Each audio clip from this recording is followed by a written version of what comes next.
It is time to expand minds through movies, TV, sports, and flicks. It is time to boldly go where no podcast has gone before. It is time for the Captain Talks Flicks. The Captain Talk Flicks. Welcome to the Captain Talks Flicks podcast. I'm your host, Captain Cortez, aka Mr. Love, and this is where we talk flicks. And ladies and gentlemen, we are about to go back to the 90s and see some action in the 90s. We're even going to join a team. We're going to double team. And we're going to get into that. First couple things. I want to give a big shout out to Chicago. Got some plays over in Chicago this past week. Gracias, gratitude, Toroba. In Chicago, I believe that your team, the Chicago Bears, are going to go to the Super Bowl. And you guys are going to play the Buffalo Bills. And you guys are going to win. This is my Super Bowl prediction. Maybe I'm right, maybe I'm wrong. I don't know. But this is what I'm feeling. So good luck, Chicago. Now, I live in Michigan. The Lions are out. So I'm going to root for you guys. Hope you guys win. Good luck. And thanks for this podcast. And additionally, this episode is brought to you by the album called Labyrinths of the Mind by yours truly, Captain Che Cortez. Now, this particular version of Labyrinths of the Mind is different than you might think. Now, normally I'll share a digital version of my albums, but this week, currently available, hot off the presses, we now have vinyl of this album ready to go. So we have the Labyrinths of the Mind vinyl ready to go. I got mine on the way actually right now. I'm waiting for it to show up. And finally, the Captain's words are pressed on vinyl. I've always wanted to have it, and now they are. Here, one of my albums I've done, which I feel this is one of the ones I really would want my younger self to listen to. A lot of messaging that could be supportive and empowering. And it's like hip-hop, electronic, avant-garde style. So if you've not heard this album, and you collect vinyl, and you want to hear a different vinyl experience, check out the album, Labyrinths of the Mind. I'll put it below. Check it out. Now, let's go to the podcast. Ladies and gentlemen, this week, I went to the 90s and I saw Jean-Claude Van Damme kicking stuff. And I saw Dennis Rodman beating people up, shooting guns, fighting Mickey Rourke. Yes, this 90s action flick starring Rodman and Van Damme called Double Team. I started watching like, bro, this is phenomenal. Takes you back. They don't make movies like this anymore. They just don't. The new movies are not quite like this. It's a certain time period. Practical effects right before all the CGI. For all the franchises, we had movies like this. We had action star heroes that did multiple movies. Van Damme was one of them. I think he's from Austria or something like that. Great movie. Loved it. You know, Jean-Claude Van Damme did a lot of cool movies over his career. He's still doing it now, I believe. Phenomenal guy. Love it. It's a phenomenal movie. Now, what I want to do is get into a couple things about this particular movie. Now, if you've been following this podcast for a while, I had raised the question that when people that are in intelligence agencies or people very skilled individuals, when they retired and got old, where would they go? Now, I talked about the movie called Safe House with Patrick Stewart. He's retired, so he has dementia, and they put him like in a certain space so he could be safe, right? So I always wondered if you have an individual or individuals, yeah, they obviously exist, who are highly skilled in combat, fighting, weaponry. They're skilled with their mouth, with words and images, just an all-around skilled individual. You know what happens to them? Now, in this particular movie, they have this place called the colony. And in the colony, people that retire, quotation mark, go to this colony to live. Because there's a quote in the movie that basically say this. These guys are too valuable to die and too dangerous to live in society. So they live on this colony. And on this colony, these are skills. They sit around, they just analyze, feeds information and try to use their analytical skills, their spy skills, intelligence skills to figure out what's going on. Now, a real side note, I'm going to tell you like a true story. Now, being a single man over all these years, I'm not now, but when I was, I had a lot of time on my hands. Instead of doing the conventional things like, partying, drinking, smoking, playing video games, which I did not do, I spent time watching Tube, watching the internet, looking at videos, and doing what they were doing. I pretty much would look at that and try to figure out, based on my information that I have, based on the internet, based on the visuals, based on news stories, what I could try to predict what's happening here, to go deeper than headlines. I did this regularly for fun. Okay, you see what I'm saying? Like, I do nerd stuff for fun. I actually really did this, and I can't do it now. Now, my fun, ladies and gentlemen, just get a little bit more insight, is I will study things. I will go down rabbit holes. I will learn things. I try to figure out how things work. I will study intelligence reports. I read history.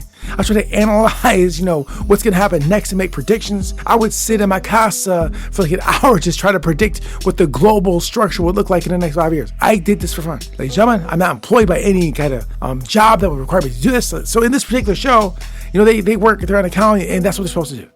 I do not have to do this at all. I do it for fun. I do it instead of doing other stuff people normally do. I'm just a nerd like that. I just find it fascinating. I'm sure some of you guys do this as well. Or maybe you're like, bro, you're crazy. Yeah, kind of. It's fun for me though. But anyways, the thing they do in the colony is I was already doing it for fun in real life, for the last decade. And it's a very interesting kind of concept of, how the, highly skilled individuals in those areas, what they do after their job. Now in the movie though, Von Claude Dahl's like, bro, I'm not staying here because my wife's out here. And I'm not going to stay in this colony. So he escapes. Of course he escapes. Now when he escapes, it kind of reminds me of, the Escape from Alcatraz. Now, you younger people might not be familiar with it, but there's a movie way back in the day starring Clint Eastwood. You might not even know who he is. But this is like in the 70s or 60s where some guys escape at Alcatraz. Now, this is based on a true story. Now, first of all, you don't even know what Alcatraz is. Alcatraz was an island over, I think, in San Francisco area, the West Coast, and it was a prison. It was the one prison that they said nobody could ever escape from. According to whoever designed it or the people who were talking mess about it, said no one could escape from it. You know what? Someone did. Some guys put some paper mache masks on their bed and they tunneled out. This is a story, at least I saw it on Unsolved Mysteries a long time ago. And this is the narrative story that has been told about it. They put a mask on the bed and they snuck out through tunnels. They dug with spoons. It's like mind-blowing how this happened. And anyways, they got in the water and they don't know what happened afterwards. Some people think they drowned in the water. Some people think they escaped. I don't even know really the truth to that. We'll probably never know. They're probably in some island, if they're not dead yet, living up, drinking drinks, hanging with pretty women, spending money. But it was just a story that really happened in real life. Now, in this particular movie, The Colony, it kind of does have that Alcatraz feel, because when they explain what happens on the island, they're like, you can never escape here. And they all the reasons why they couldn't. But yet, Jean-Claude Van Damme, aka Jack Quinn, finds a way to escape because he's super smart. Now, a side note, is it possible that super smart individuals can escape those kind of places? I'm sure it can be done. If you're a super smart human being, you probably figure a way out. And if you had a lot of time on your hands, you willing to wait, you probably figure it out. So it's not out the wrong possibility. I mean, someone did escape Alcatraz apparently. So anyways, this is what's going on in the movie. He escapes and he's got to track down this guy named Stavros, because he's an evil man and he's taking his baby and his wife and all this happens. In the Von Claude movies, it does seem like he's always trying to save his wife, save his baby, or whatever. It's done wrong. It's cool. Very cool, very entertaining. But I will say one other detail about this movie also. This is in the 90s. They also had a watch. They had an Omega watch. And this Omega watch, bro, it seemed a lot like a modern smartwatch. Not even lying. You should go watch the movie. When you look at this watch, you see him using it, I swear it looks like a modern smartwatch. Like straight up. A lot of movies in general from that time kind of were, showing what the future looked like. And in the future, a lot of those things exist actually. A lot of the movies were very prophetic of what would exist. Now, not to get too controversial or conspiratorial, but there's a line of thought out there that these things really did exist then, and they used the movies to introduce the people to get them ready for them when they come. Now, if you do look at the movie history throughout time, it could be interpreted that way. I had a conversation with my family members, and we're talking, they're older, a lot older than me. And they would say, bro, I'd watch TV and then all of a sudden it'd be in real life. I mean, so there is the discussion that, life imitates art imitates life. And the people that watch these shows would want to make them, right? So with Star Trek, there's a lot of guys that watch Star Trek like, I want to make this come true. And some of those things they would build because they watch Star Trek, so we're going to build this. I would like to think that basically these things already exist because a lot of people say they came from aliens, which is probably not true. It's probably just human ingenuity. Now, real quick, I know I'm going all over the place here, but about that, I talked to a very smart individual I know, and he just said, man, we're discounting humans if they couldn't build these particular things. We try to say that they were done by somebody else. So the smartwatch in the 90s was just the product of some men's or women's or writer's imagination. And then people made it real, Jobs or whoever made this thing real, whoever made it, I don't know who made it. So anyways, Double Team. Wait, I'm not done. I forgot one more thing I want to talk about. It also has Dennis Rodman in it. So I cannot leave this podcast or end it until I talk about that. Now, if you don't know who Dennis Rodman is, shame on you.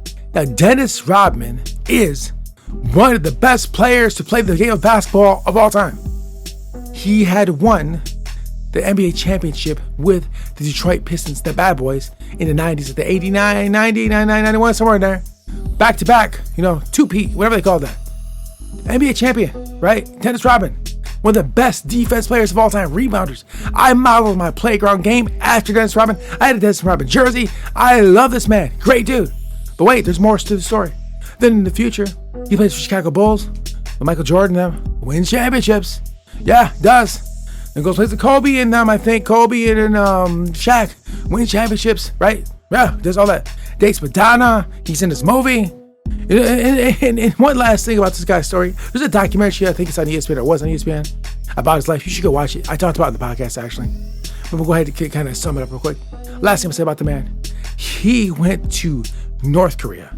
Now, if you don't know what North Korea is a country on Earth that doesn't really get along with America that great. But Dennis Rodman, the basketball player, flew to North Korea and hung out with the leader of North Korea. It's absolute mind-blowing. Now, when this happened, like, I couldn't believe the basketball player watched, like, in the 90s, was having, like, dinner and watching basketball games with the guy that ran the country. And on top of that, they considered him an evil man or bad man, and he's just hanging out. It's, like, mind-blowing, bro. So crazy. So Dennis Rodman, man, he's done so much. So many different things. I mean, I think there's even a song in the movie that he's rapping or something. Like, he's just done so many things for, like, a human being, like, forget his basketball. His basketball's great, but he's just done so much other stuff.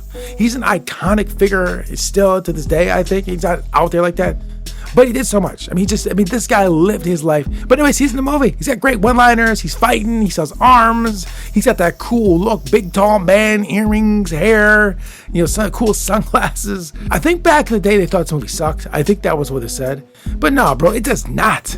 Let's be real. It's got Von Damme and Rodman. It's like a time capsule. It's like cool.